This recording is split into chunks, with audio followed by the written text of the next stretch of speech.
Welcome to a new episode with ideas and insights. Find the strategies, tactics, and tools for your success in your initiative, project, and campaign. You are listening to the IdeaCast with your host, Tom Wittig.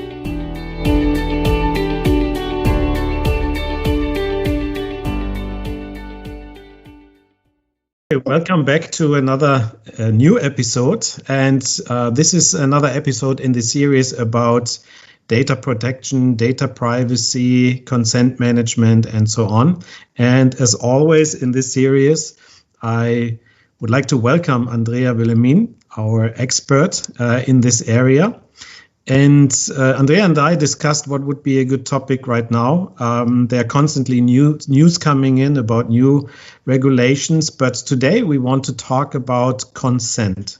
What is it? What does it mean? How to obtain it? How to use it?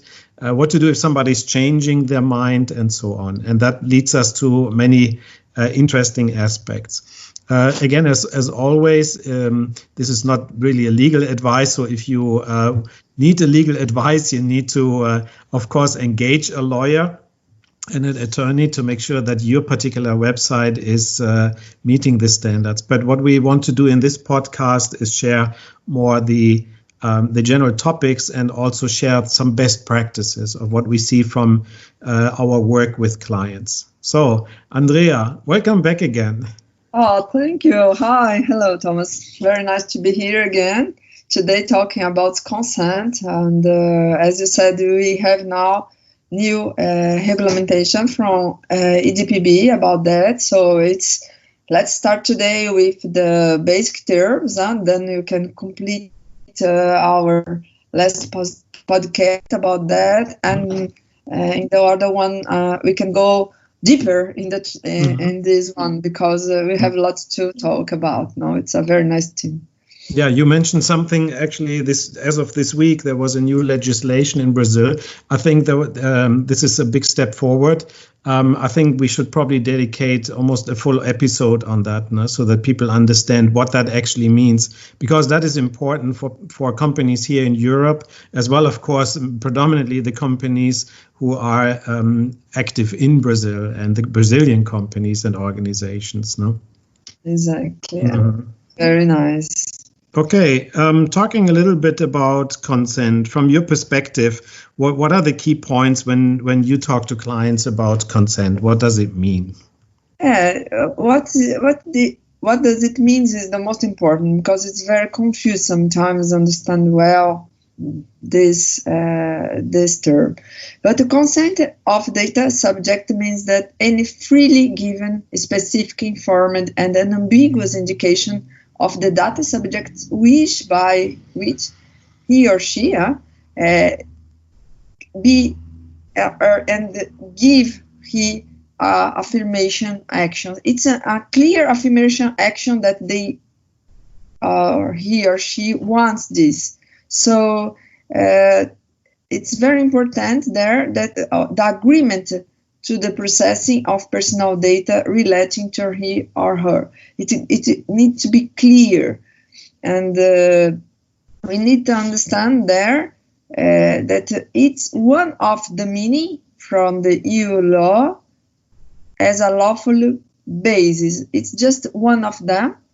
And the consent, it's not the most strict one, but for websites, for general advices or things like that, it's the easiest one for ask, and people can give and can take off it very lightly. It's something that don't have a very, very strong legal, but it's very important to be done. So in a website, when I want to announce some treatment with my personal data, I need to ask for the consent, and this consent needs to be clear, and the other people that needs to understand that there are an agreement about that the data will be processed by this term and it's a point for them. Oh, okay, I understand that something will be done with my data. So it's very important, no? Yeah. So I think the key points here is that you have to actively give your consent, right? So you cannot just assume that a visitor, for example, to your website or your e-commerce shop has given consent. You need to actually actively get the consent, which means they have to perform some kind of action. So explicitly agree to the data capture, the data storage, and agree to the data privacy policy, which is, I think, a key point. So a company needs to have that data policy on the website visible and accessible in the first place. No, I think that's obviously a key point. And when I look at some of the websites, it's sometimes not so easy to find the data policy. So that would be a good starting point, no, to implement that in the first place. And correct me if I'm wrong, but consent means not only visiting the website, but it goes further than that. It's, for example, when you go to a website and you fill out the contact form, you also have to be asked to actively give consent for this particular act of interacting with the business. In other words, the business needs my consent that they can store my personal data for the purpose of responding to a question, right? That's how really specific it needs to be, no? Yeah, it's all the importance. Why it's so important, no? Because when you are asking your consent, the user of the use of this data, the owner of the data, the data subject, the company will be able to collect and process this data. So it's an agreement from both of parts that, I agree with you, company, that you are using, and you are taking my data, collecting it, and processing it. It's not just to see your website, it's also to process this. But each consent, it depends what kind of consent you are asking for. Could be an implicit consent or an explicit consent. And for some cases, I need to be clear when I ask the consent what I will be doing with this kind of data.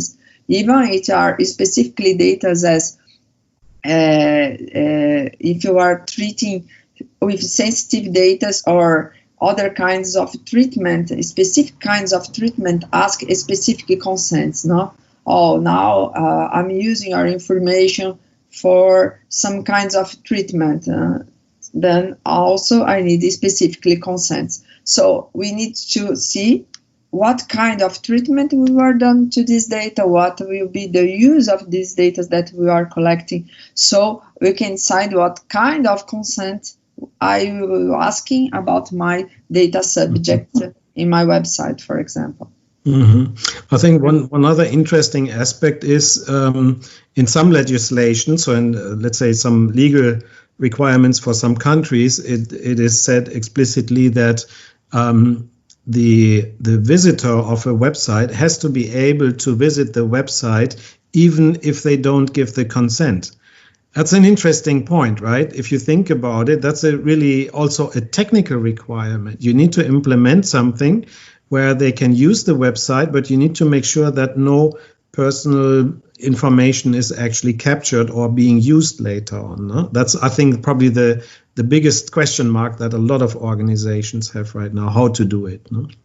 Yeah, and technically it's the most difficult, because sometimes how provide that my visitor comes to my website to visit it and I don't have to capture any data, and how do that, no? Mm-hmm. And if he says, one question very important also is sometimes when we put the announcement for the consent and he say not yes and no, he stay there and don't choose one or other, option for the consent. Mm-hmm.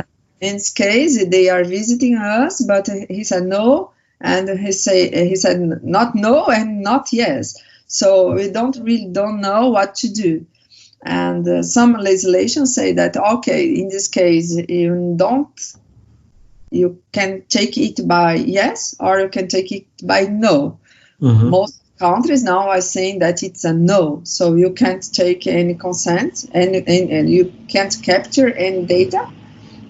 And the other legislations say that if they don't know anything, they don't say anything. So in this case, it's a yes, you can capture it.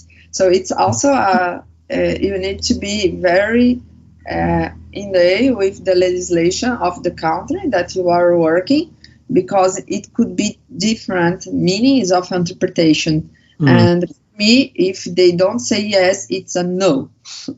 You need to understand that if the client comes to a website, he wants to see it, but if they don't say yes, because for me consent, it's a clear expression. You can't take a consent and say, oh, I understand it's a consent because they continues in my website, and no, it's no, because it's freely given and they need to say yes in some way. But in other cases, when he see nothing about the consent, but he continues in website for longer, or he works, for example, and he put his data in a formula or something like that, then you can convert it for a consent in some way, or asking again, or he asking, no? But it's not very clear in what moment and what to do with this kind of data sometimes, because he comes again and you don't know that he came again, because you simply erase all the data that you had in the first time he visited your website and didn't say yes or no.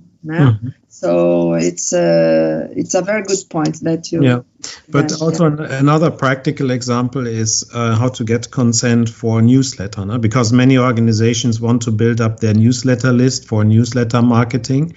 And the question is, what is a good practice? So here in most of legislations here in Europe, basically the rule is that you need to have a double opt-in. No? So it's not sufficient just to say, okay, enter your email address and then we'll bombard you with information.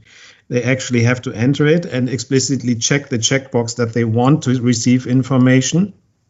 And the reason why it's called double opt-in is you get a confirmation email and then you need to confirm again a second time, yes, I want to receive information. Only then the double opt-in is actually complete. And then even then, you need to give people the opportunity to change their preferences or, practically speaking, unsubscribe from a newsletter, for example. No? So you don't really own the consent for a lifetime, in other words. As a provider, you need to be prepared that somebody is revoking the consent, and then you have to respond to that accordingly. No? It's typically automated, but an important point. No? Yeah, it's what are very difficult now, for example, because in Europe we are clear about what to do with the consent. Here in Brazil, for example, we stay in this, it's for us, it's not very clear because we have different laws, and these different laws for this moment, prices moment, we can say that we need a double checking or something like that, because you can sometimes use also something that what I said, it's a legitimate interest, no, to use to use this kind of data, and it's my consumer before. I've been send him emails forever, and I can continue or not, even they don't put opt-in in my second control. I don't know. I don't really know. For here, for Brazil, it's too new yet, this kind of discussion, because our law is not very, very clear. So for me, when we are looking for GDPR, it's clear that you need a double consent for this kind of information. And also because you need to be, or you can opt to be out very fast also if you want to change something you gave before. So we need to understand that when we are dealing now with LGPD, this kind of details we didn't have yet. So it's very nice that you bring this point. Just to mention for everybody, when you say LGPD, I think it's an acronym for a wonderful word, a word from Brazilian Portuguese language. No? Can you say for everybody what it means, LGPD? LGPD is it's the Brazilian law, no, for our Brazilian law for data protection, no, and in Brazil it means Lei Geral de Proteção de Dados, no. Então it's just the letters from the law, and for this new law that it's not. From Brazil, it's not clear yet how to use the consent as it clears for the European law. There are GDPR, no? So we have GDPR in Europe, and here in Brazil we have LGPD. So maybe before we come to the conclusion, just another observation, which I think is also a good topic for us moving forward. The question is always, how can companies cope with that, right? And what I see right now is when the clients contact me and ask me to look at their website, many of them still have the pop-up banner that basically says, oh, by the way, we're using cookies. By browsing this website, you agree to the cookie. That is actually not the standard anymore, right? I think we still have some kind of grace period in many countries, but officially speaking, this is not really a way of becoming compliant. And that gave, I think, a new way for a whole new industry of the so-called consent management platforms that we are, for example, implementing for our clients right now, right? And the consent management platform basically means that you have a system where you can actively manage the consent. So you can make sure that if somebody is not giving the consent or not giving consent for specific technologies, for example, they say, okay, if you capture our basic data, but I don't want my data to be captured for Google, LinkedIn, or Facebook, for example, then you need to make sure that they are excluded, for example, and you cannot build, for example, retargeting lists based on their information. That's really what it means. So I think this whole point about consent management platforms and consent optimization, that is a kind of a logical next step for us in our podcast episodes here in future. Yeah, it's very interesting because how I can show if the client asked me what we did with his or her data and where are putting for what you can use it.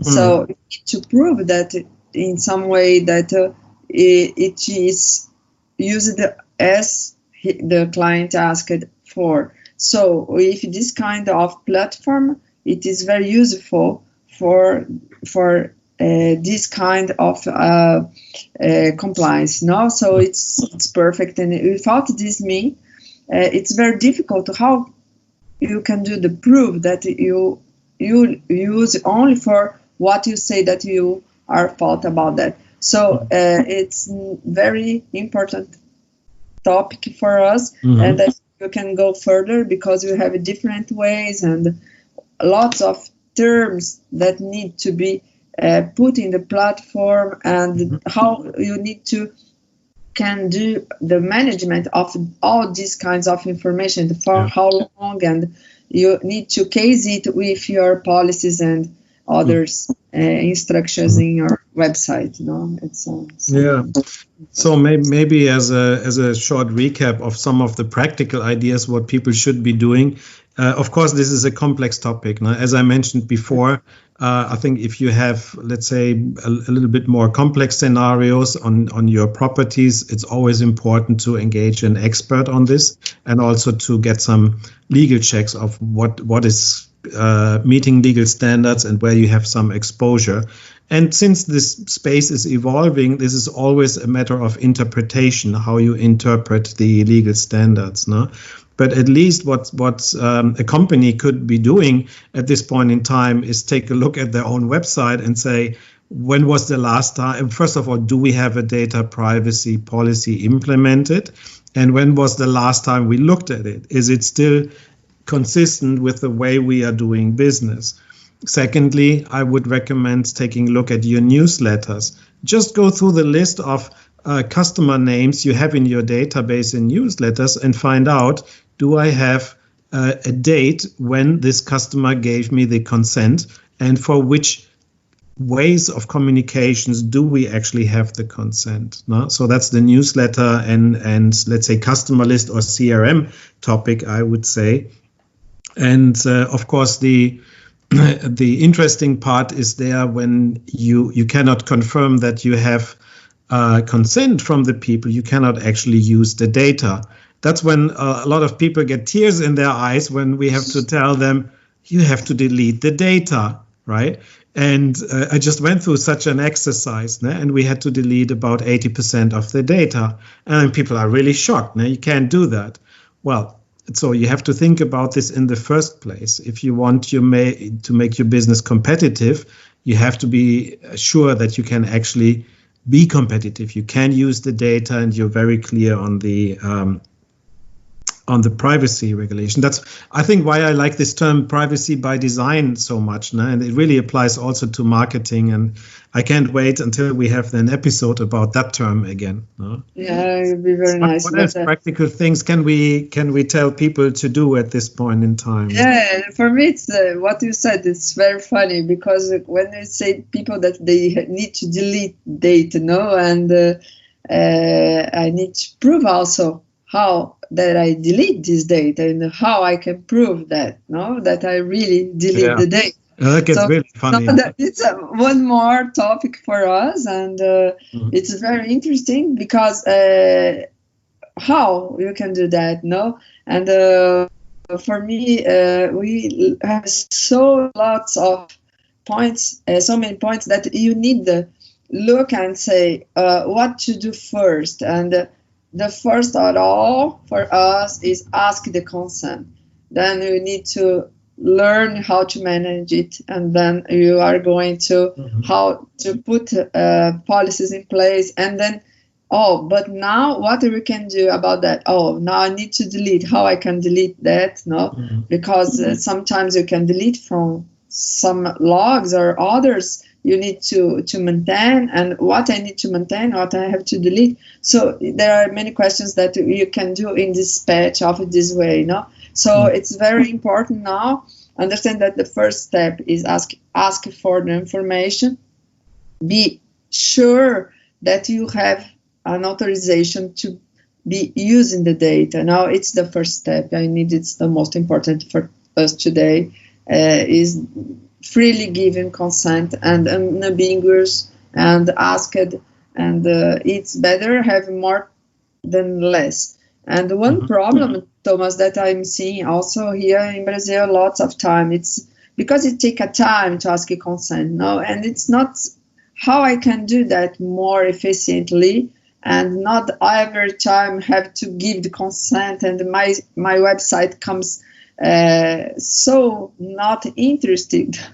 People don't like sometimes to give consent, and how to bring it in a more natural form for our websites. It's something that people ask me a lot, right? And it's not so easy because it's now a new way to work with data, with the personal data. It's a good point. Actually, that brings us to this future topic of consent management optimization or opt-in optimization, which I thought we keep for a little bit later time because we first had to talk about the basics here. I don't want to jump ahead, but I think companies should not worry so much about it. Based on what I have seen until now, I was also scared. I thought, okay, if we implement a consent management platform, we're basically killing the inflow of good personal data or leads that we can actually use. But then when I look at the data, and just in these three categories, so give the full consent, don't give any consent, or give a granular consent. What I have seen so far is that pretty much around 70-80% of visitors give the full consent. No? And then up to 5% really look into the details, and then they check or uncheck where they want to give or not give any consent. And the rest of them basically say, I reject all. But still, you have to give them a good experience. No? And that's why I think that's where really the marketing and marketing technology meets the legal side. So that's why I think this is such an exciting topic, no? Because for a company that is suddenly having a drop of 10-20% for, let's say, high volume e-commerce companies, for example, that translates in a lot of cash, actually, a lot of cash flow on a monthly basis. No? So it has to be thought through how to do that and how to do it right from the beginning and how to engage appropriately with customers. Oh, wow, I feel like we have so many exciting topics, so we're probably going to be busy at least for the rest of the year with topics about this. No? About the data protection, yeah, but it's very nice, and we need to be clear about that, and it's a very huge topic, you know. So I think we're optimistic in the end of the year, but okay, it could be. Okay. Okay, so. Thanks for listening to our episode or watching wherever you encounter this episode. Feel free to leave a comment, a message, or even you can send a question in if you go to the basic website for the podcast on Anchor FM or on our website, wittigonia.net. There's a way how you can engage with each episode and ask questions for the next episode. So we'll be happy to consider that. Until then, I wish everybody good luck as always and more fun with consent management, and everybody have a great week ahead. Bye-bye. Bye-bye.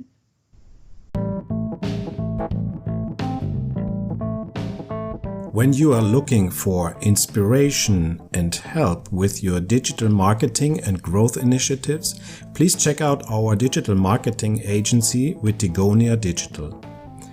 We provide a range of support from strategy to implementation tactics and optimization of digital marketing campaigns. From managed services to workshops and compact learning modules, our work supports you and your team. Discover more at wittigonia.com. As WITTIGONIA Digital Marketing Agency, we are supporting our clients with implementation of data privacy policy according to GDPR. This includes, for example, implementation of best practices, website optimization, contact and engagement forms, consent management, and opt-in for cookies, as well as double opt-in for newsletters, just to mention a few. We do not provide legal advice. A legal assessment of websites, e-shops, and marketing practices can only be conducted by an attorney of law or authorized lawyers. We will be glad to connect you to legal advisors upon request. Thanks for understanding.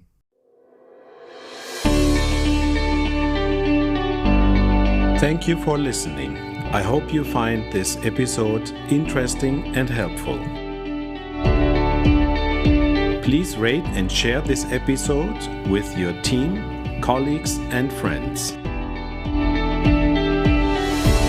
You can find links to more information in the show notes of this episode.